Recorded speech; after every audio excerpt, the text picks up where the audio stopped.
দায় দেনার চাপে যে অনেক কর্মচারীরা হচ্ছে আত্মহত্যার পথ বেছে নিচ্ছে। আমাদের একটাই দাবি যে পে স্কেলটা খুবই দ্রুত সময়ে প্রজ্ঞাপন জারি হোক এবং আমাদেরকে কর্মচারীদেরকে এই নাভিশ্বাস থেকে সরকার আমাদেরকে উদ্ধার করে। 11 বছর ধরে কর্মচারীরা কিভাবে চলছে, দুঃখ নিয়ে আর কি বলবো ভাই। সেই 2020 থেকে আমরা হচ্ছে পে স্কেল থেকে বঞ্চিত।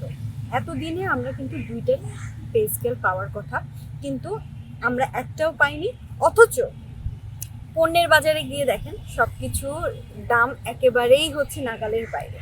আমাদের যে ভাইয়া বলেই গেছেন যে সর্বনিম্ন যে কর্মচারী বেতনটা হচ্ছে কত, 8,200 টাকা বা সামথিং। সেটা দিয়ে একটা বাজারে গিয়ে পুরা ফ্যামিলি 6 জনের বাজার করা অসম্ভব প্রায়। তো এখন আপনি চিন্তা করেন যে 11 বছর ধরে কর্মচারীরা কিভাবে চলছে। অবশ্যই তাদের দায় দেনা বেড়েছে। এই দায় দেনার চাপে অনেক আমি শুনেছি যে অনেক কর্মচারীরা হচ্ছে আত্মহত্যার পথ বেছে নিচ্ছে। কারণ যেহেতু 11 বছর ধরে আমাদের কোনো পে স্কেল নাই, তাহলে কি হচ্ছে, তাহলে ব্যাপারটা দাঁড়িয়েছে যে এখন সরকারও যেহেতু আমাদের কথা শুনছেন না বা শুনেও বোঝার চেষ্টা করছেন না, তাহলে এখন আমাদের কি করার আছে? নিজেকে আত্মঘাতী না হওয়া পর্যন্ত তো আমাদের কোনো উপায় দেখছি না।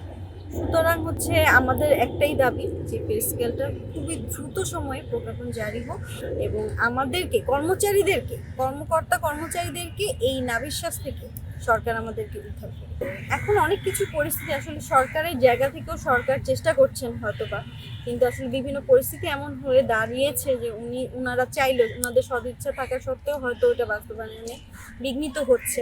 বিভিন্ন পারিপার্শ্বিক চাপ, বৈদেশিক চাপ, যত রকম চাপ আমরা দেখছি।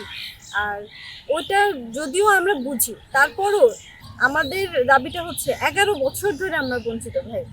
11 বছর ধরে যেহেতু আমরা বঞ্চিত, সেহেতু আমরা এতটুকুও মেনে নিয়েছি যে আমাদেরকে যদি পুরোপুরি বাস্তবায়ন না করতে পারেন, আপনারা ধাপে ধাপে করেন। প্রথমে আমাদেরকে আমাদের বেসিকটাই দেন, তারপরে আপনারা হচ্ছে বাকি যে অ্যালাউন্সগুলো আছে ওগুলো আস্তে আস্তে বৃদ্ধি করেন। আমরা কিন্তু প্রথমেই সরকারকে চাপ দিচ্ছি না। সুতরাং এটাই হচ্ছে আমাদের এই আসন্ন বাজেটে যাতে আমাদের জন্য বরাদ্দ থাকে এবং আমাদের পে স্কেল বাস্তবায়নের প্রথম ধাপটা যাতে এই বছরেই বাস্তবায়িত হয়।